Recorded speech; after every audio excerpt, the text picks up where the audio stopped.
So hey, what is up guys, this is Tito back with another video on the Redmi K20 Pro, and today in this video I'm not only gonna be focusing on the device specific things only, but also I'll try to cover the whole experience of switching to this Redmi K20 Pro from the Redmi Note 7 Pro. So let's do this. So first of all, let's talk about the looks of this device. Well, I would say this has been one of the most amazing looking device I ever had, and this is the most premium phone that I bought like ever right now at least. And I would say this device looks really amazing, and it has like premium build quality, of course, all the way around. We have metal like frame over here, and both sides are covered with Gorilla Glass 5. And over here I would say we have the like pop-up selfie camera, and everything is like made out of metal. Even the buttons are really good buttons, and it's really tactile and stuff.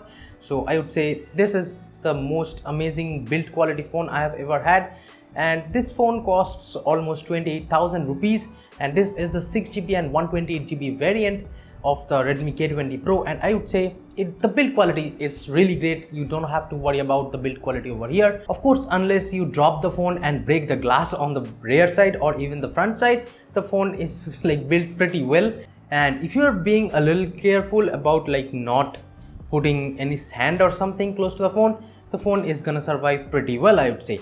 Of course, this is not a polycarbonate build, so it won't survive the drops and stuff. And the rear glass of this device does curve a little bit on these two sides, so it is really nice to like hold on the hand. And this device, like holding on the hand, like feels really good, and it does feel better than the Redmi Note 7 Pro, that I can say, because Redmi Note 7 Pro has like sharp corners over here, like the sides.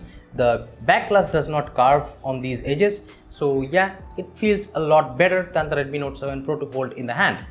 And I'm not going to talk about the MIUI 10 stuff, because MIUI 10 almost everybody knows out there. With the Poco launcher, it comes by default, so that is really great thing that you get the double tap to sleep and stuff in the home screen. So that's a big thumbs up from me. They shipped this device with the Poco launcher by default. The MIUI 10 is basic, it's working super fine. This is one of the best MIUI experience I've ever had, and I would say this device is handling MIUI 10, or to be specific, the Snapdragon 855 over here is handling the MIUI 10 pretty amazingly, and it does not show up ads or something. If you just like disable notifications of me video and stuff, you won't get any kind of ads in the UI, and you have to just uninstall some of the apps like Daily Hunt, or like most of the things, like they come preloaded over here, some bloatware apps. So just you have to uninstall them, and afterwards you will get a pretty like good experience with the MIUI 10, I think. Now let's talk about the things the phone come. Well, the stock case. Let me show you why I got this case. This is the stock case this device comes with, and you can see that like on the bottom and the top, these two edges like are totally exposed, so the metal frame stays exposed over here. But on this third-party case, that's not the case. It covers the like bottom part and even the top part, and it has some kind of like beveled corners over here, so this case might help like from drops and stuff. So I'll definitely put the link of this case in the description box below, so don't worry. But the stock case is really slippery. I would not recommend you guys using this stock case. It is not good at all. Like even it may feel a little bit like better like to hold in a hand, and it does feel soft rubbery kind of over here, but I would say it is more slippery than even the glass. The glass is actually sticks like to the hands, but this case, if you put it in, the phone is gonna slip out of your hand like any moment. So be careful, do not use this stock case. And also the stock case does not give enough protection, so I would say definitely switch to this kind of clear case. I know it may get like yellowish in the future, but yeah, it's better for protection. Now let's talk about the battery life. Well, I have been getting about 7+ hours of screen on time without any issues, and that too with the always on ambient display. So no issues whatsoever with the battery life, I would say, because 7+ hours of screen on time is pretty good actually for a flagship device like this, and like with flagship specs, I would say this is still a great battery life. And I already told you that I have been using the always on displays and stuff. It always shows the time on the like screen. Since it's an AMOLED display, it does kind of save a little bit of power on the like black side, so that is really great that it still gives me about 7+ hours of screen on time. Here are some screenshots of the screen on time or the battery life that I got. And these kind of watch phases, you have a lot of options for these watch phases. as you can see from the screen, it does look pretty well. Like you can choose any of them and it does look pretty well on the lock screen. Now let's talk about the charging speed, shall we? This device comes with 18-watt stock charger. I know it supports 27-watt charger like charging, but I did not order the charger separately, so I'm still using the 18-watt charger. And the good thing is the 18-watt charger is almost like twice fast or more than that than the 10-watt stock charger.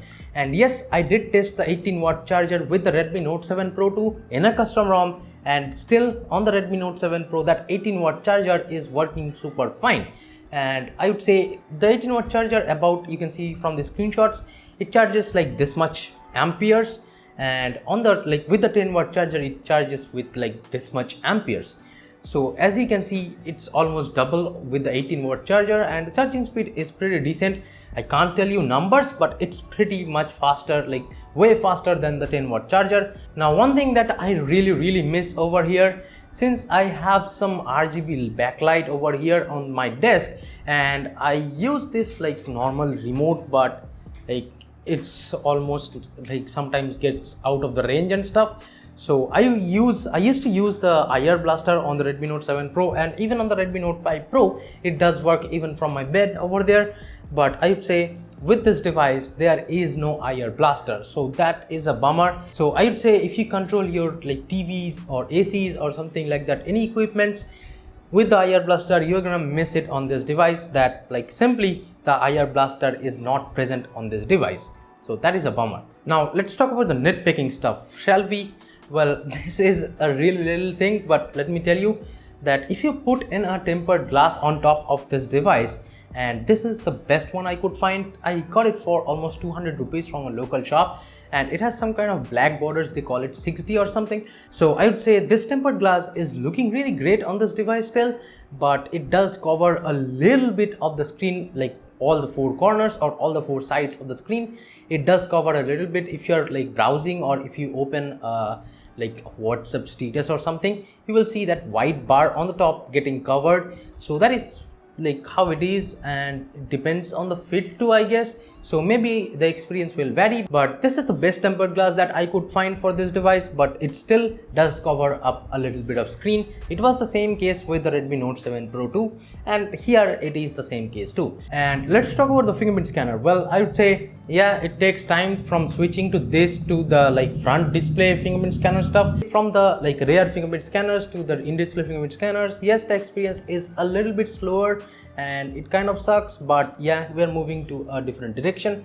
So let's say if you're putting your finger on the screen just for a moment and just like move it, it won't unlock the device. You have to put it and hold there for about a second maybe to like get the device unlocked. So that's how it is. That's how the optical fingerprint scanner is over here. Now let's talk about the gaming performance. Well, I would say the gaming performance over here has been really good. I have been like getting extreme settings in PUBG. So the gaming performance I would say is pretty good, maybe not better than the OnePlus 7. I don't know. Dhananjay Bhusale did a really good video. I'll link it over here on the card or the description box below. Do check it out if you want to see the gaming review of this Redmi K20 Pro. But I would say it's pretty decent for the like price, and the gaming performance is not bad at all for this price and like for this device. And on the OnePlus 7 you do not get the ultra wide angle camera, and even there is a notch on the screen which is not present over here on the K20 Pro. With the K20 Pro we get a full display, so like one side is good, one side is bad, so you choose what you need. If you need solely the gaming performance, I would say maybe go with OnePlus 7, I don't know. Now let's talk about the single firing speaker present on the bottom of that device, and this is the only speaker of this device. No other like speakers, like this does not have any dual speaker or something. Only one single speaker is present on the bottom right, and I would say it's pretty loud for like normal stuff like listening to music or even for ringtones and stuff. The speaker is fine, no issues, and I think this is a little bit bass heavy when compared to the Redmi Note 7 Pro speaker, which was a little bit treble heavy. So I would say this speaker is pretty decent, not bad. Now let's talk about the headphone jack present on the device, and this is a 2019 flagship device and it does have a headphone jack. Thumbs up. So I would say the headphone jack sound quality is pretty good, not bad at all. And I have just a 400 rupees headphone by Xiaomi, so I would say even that headphone sounds pretty good. I don't have a hi-fi audio headphone, but there is an option for if you have like a Audio Technica M50X or something, you can use that to get great audio fidelity or quality, whatever you call. I'm no audiophile, but I would say the sound quality via the headphone jack is pretty good. Even with Bluetooth, the sound output is really great, and I have been using this like Mi headphones, the Mi Bluetooth earphones. And by the way, I replaced it from the service center because on my previous like Mi pair of like Bluetooth earphones, the mic was not simply working, it just stopped working after like 1 month. So I would say I just like recently like replaced it from the service center, and it is working fine with this device. Now let's talk about the call quality over here. Of course, the sound output via the like earpiece, I would say, is pretty loud and clear. No complaints regarding the earpiece. It's like fairly loud for calls, and I would say like I never faced any dropped calls or something. I have been using Geo VoLTE over here, and I would say it's working fine. No issues regarding the like call receptions or stuff like that. Now let's talk about the rear cameras. Well, this is the one most unique selling point of this device, I would say, and here you get the whole deal. So here we get a 13 megapixel ultra wide angle sensor, I think, which is this one, not sure, and then we get a 48 megapixel IMX586. So that is the main camera over here, and it takes really great pictures. And then we get the telephoto lens. So here are some samples with these cameras. This picture is shot with the main 48 megapixel camera.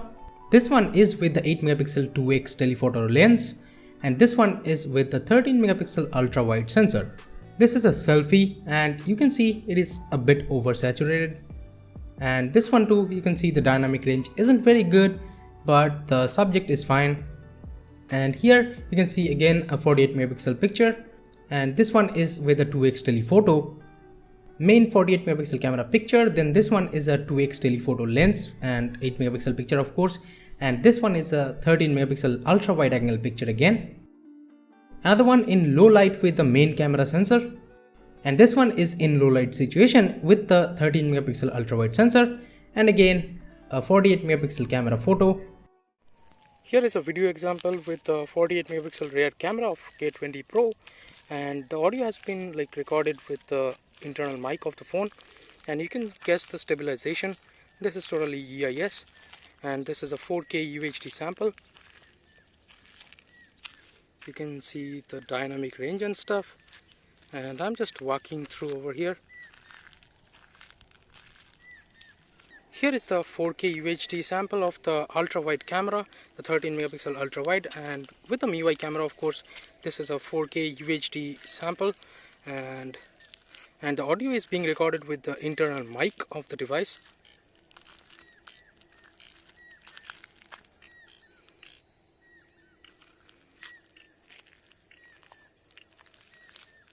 And you also have an option of taking videos with the telephoto 2x zoom lens, and here is how it looks like with EIS, and this is too recording with the 4K UHD setup. So you can guess the audio with the like internal microphone it's being recorded.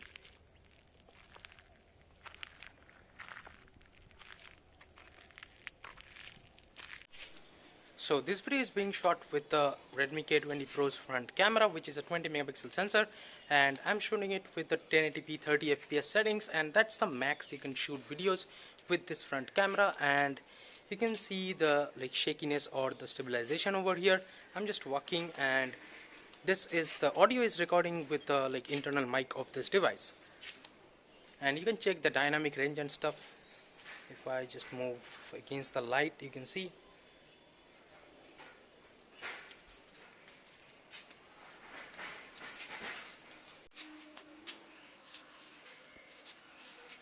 And also with the MIUI camera here, you get the like 960 fps slow-mo shooting videos stuff. So here are some examples.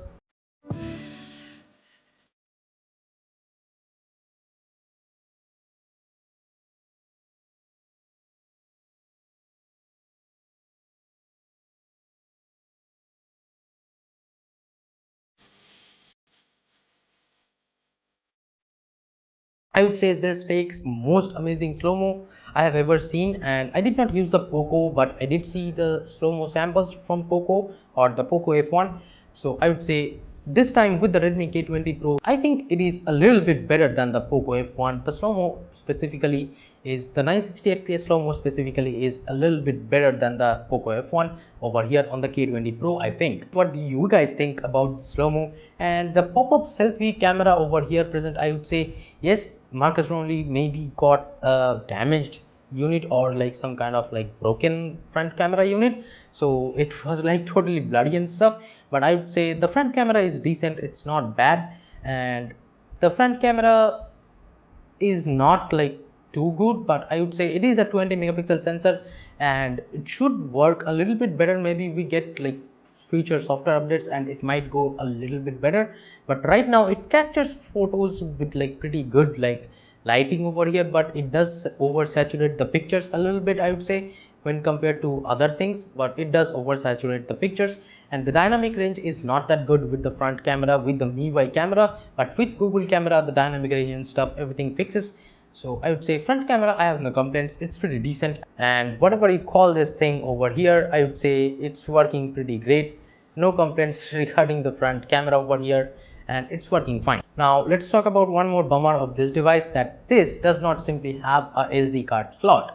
Like there is only 2 nano SIM card slots, so that's what you get, that's everything you get over here. So there are no micro SD card slots, so if you're a like micro SD card user and you put a micro SD card on each device, you should not get this device because it simply does not have a micro SD card slot, which is a bummer I think, but yeah, that's what you get over here. Now let's talk about the display.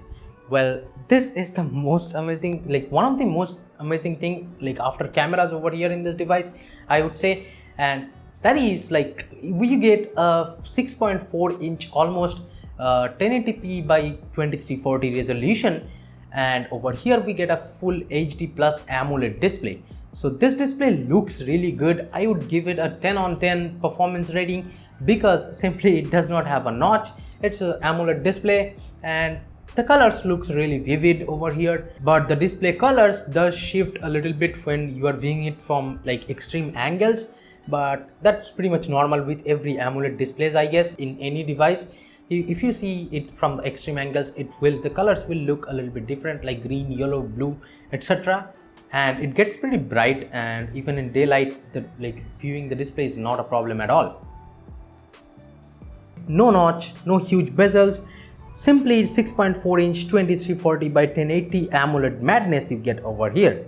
Deep blacks, the colors does pop up, and everything about the display is beautiful over here. So overall I would say it does check almost every boxes out there for a great smartphone, and I would say yes, this is a really great update even on top of the Poco F1. And yes, I have been waiting for the Poco F2, but yes, I did tweet that the pricing of the Redmi K20 Pro seems a little bit higher, like when you compare to the Redmi brand thing about like Redmi Note series we had like all these years. So with the Redmi Note series, what pricing we are seeing, like 10,000, 12,000, then we got in the 14,000 segment, 14 to 17, then it almost bumped up to 22 and 28k or even 31k for the top variant of the Redmi K20 Pro. So if you look from that budget perspective, yes, the price has just been gone up, but if you compare it with the flagship specs and like the other flagship devices, and you will see the pricing, you see the pricing of this Redmi device out there, which is a 6GB and 128GB variant.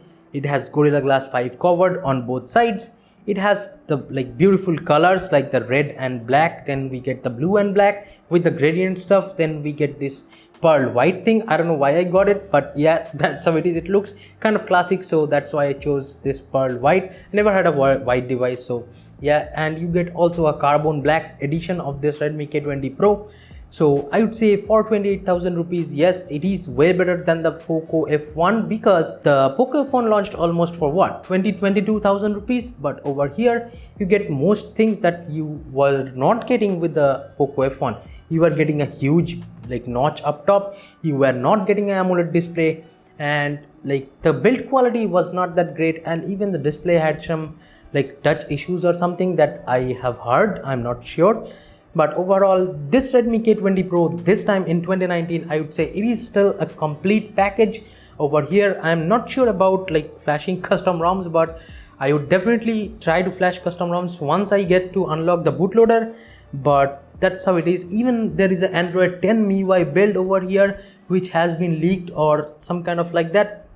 It is a stable build, but it's kind of still beta because you have to use TWRP recovery to flash that Android 10 based MIUI 10 over here. As of right now, I tried it with the updater, it simply did not work over here. So I'm still waiting to unlock the bootloader, and I might flash that Android 10 build, or I may not. I may flash some like custom ROMs and stuff on this Redmi K20 Pro. So stay tuned for those. Thank you so much for watching, guys, and like this video if you actually like this kind of like overall review a little bit. It is a different kind of review I did over here, I know, but maybe this covers a little bit of the other aspects of this Redmi K20 Pro. Again, give this video a thumbs up if you liked it, subscribe to the channel down there if you have not yet, and for more amazing contents please stay tuned and subscribe to the channel and hit that bell icon if you have not yet. This is Tito from K20 Tech signing off for today. I'll be catching you guys in the next one. Bye bye now. And if you are thinking what the fuck is wrong with my hair, well, I just trimmed it by myself, so this is how I end up doing it, so don't judge me for this.